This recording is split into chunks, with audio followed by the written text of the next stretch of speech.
Welcome to Just the Word, where we're reading through the Bible in 1 year. And I'm Net. Today's reading will come from Job, chapters 41 and 42, and from Ecclesiastes, chapters 1 and 2. Job, chapter 41. Can you pull in the Leviathan with a fishhook, or tie down his tongue with a rope? Can you put a cord through his nose or pierce his jaw with a hook? Will he keep begging you for mercy? Will he speak to you with gentle words? Will he make an agreement with you for you to take him as your slave for life? Can you make a pet of him like a bird or put him on a leash for your girls? Will traders barter for him? Will they divide him up among the merchants?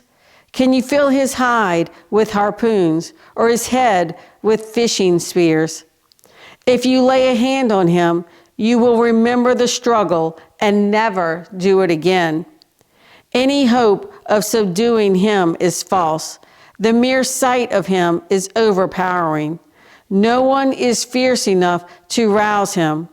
Who then is able to stand against me? Who has a claim against me that I must pay? Everything under heaven belongs to me.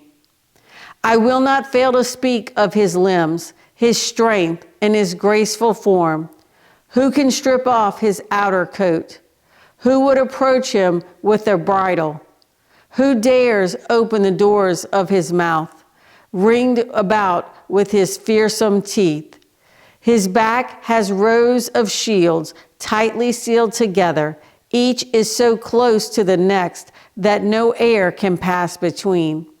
They are joined fast to one another. They cling together and cannot be parted. His snorting throws out flashes of light. His eyes are like the rays of dawn. Firebrands stream from his mouth. Sparks of fire shoot out. Smoke pours from his nostrils as from a boiling pot over a fire of reeds.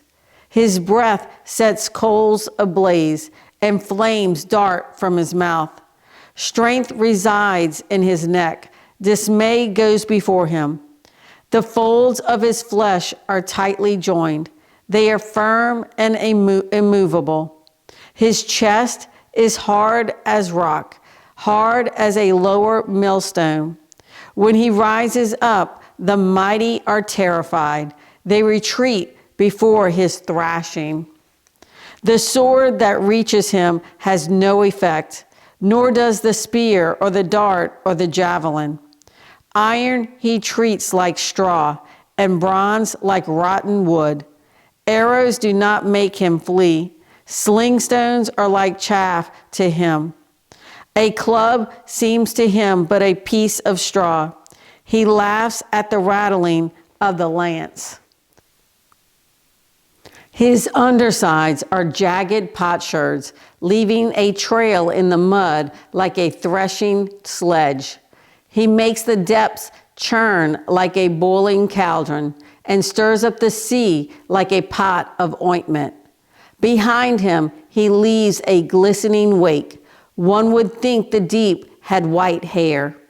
Nothing on earth is his equal, a creature without fear. He looks down on all that are haughty. He is king over all that are proud. Job, chapter 42. Then Job replied to the Lord, I know that you can do all things. No plan of yours can be thwarted. You asked, who is this that obscures my counsel without knowledge? Surely I spoke of things I did not understand, things too wonderful for me to know. You said, listen now, and I will speak.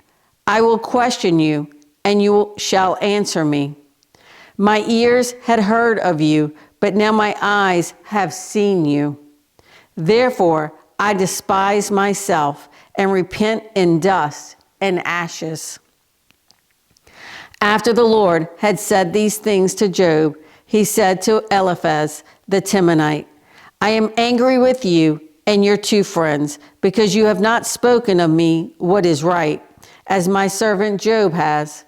So now take 7 bulls and 7 rams, and go to my servant Job, and sacrifice a burnt offering for yourselves. My servant Job will pray for you, and I will accept his prayer, and not deal with you according to your folly. You have not spoken of me what is right, as my servant Job has.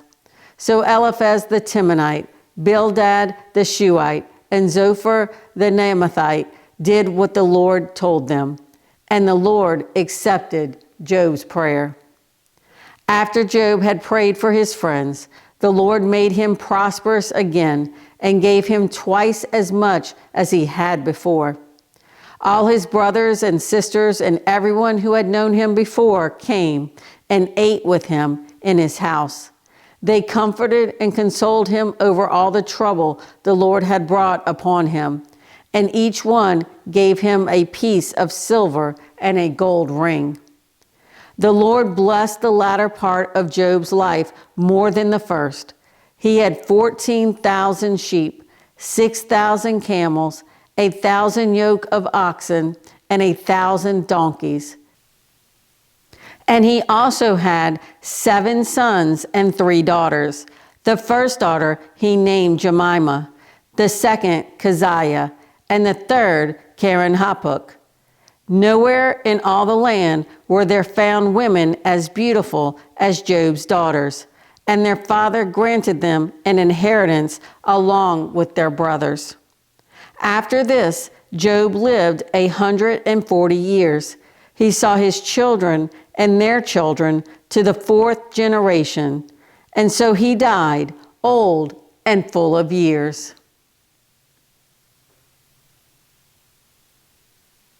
Ecclesiastes chapter 1. The words of the teacher, son of David, king in Jerusalem. Meaningless, meaningless, says the teacher, utterly meaningless. Everything is meaningless. What does man gain from all his labor at which he toils under the sun? Generations come and generations go, but the earth remains forever. The sun rises and the sun sets and hurries back to where it rises. The wind blows to the south and turns to the north. Round and round it goes, ever returning on its course. All streams flow into the sea, yet the sea is never full. To the place the streams come from, there they return again. All things are wearisome, more than one can say. The eye never has enough of seeing, nor the ear its fill of hearing. What has been will be again. What has been done will be done again. There is nothing new under the sun. Is there anything of which one can say, look, this is something new? It was here already, long ago. It was here before our time. There is no remembrance of men of old, and even those who are yet to come will not be remembered by those who follow. I, the teacher, was king over Israel in Jerusalem. I devoted myself to study and to explore by wisdom all that is done under heaven. What a heavy burden God has laid on men. I have seen all the things that are done under the sun. All of them are meaningless, a chasing after the wind. What is twisted cannot be straightened. What is lacking cannot be counted. I thought to myself, look, I have grown and increased in wisdom more than anyone who has ruled over Jerusalem before me. I have experienced much of wisdom and knowledge. Then I applied myself to the understanding of wisdom, and also of madness and folly. But I learned that this too is a chasing after the wind. For with much wisdom comes much sorrow. The more knowledge, the more grief. Ecclesiastes chapter 2. I thought in my heart, "Come now, I will test you with pleasure to find out what is good." But that also proved to be meaningless. Laughter, I said, is foolish. And what does pleasure accomplish? I tried cheering myself with wine and embracing folly, my mind still guiding me with wisdom. I wanted to see what was worthwhile for men to do under heaven during the few days of their lives. I undertook great projects. I built houses for myself and planted vineyards. I made gardens and parks and planted all kinds of fruit trees in them. I made reservoirs to water groves of flourishing trees. I bought male and female slaves and had other slaves who were born in my house. I also owned more herds and flocks than anyone in Jerusalem before me. I amassed silver and gold for myself and the treasure of kings and provinces. I acquired men and women singers and a harem as well, the delights of the heart of man. I became greater by far than anyone in Jerusalem before me. In all this, my wisdom stayed with me. I denied myself nothing my eyes desired. I refused my heart no pleasure.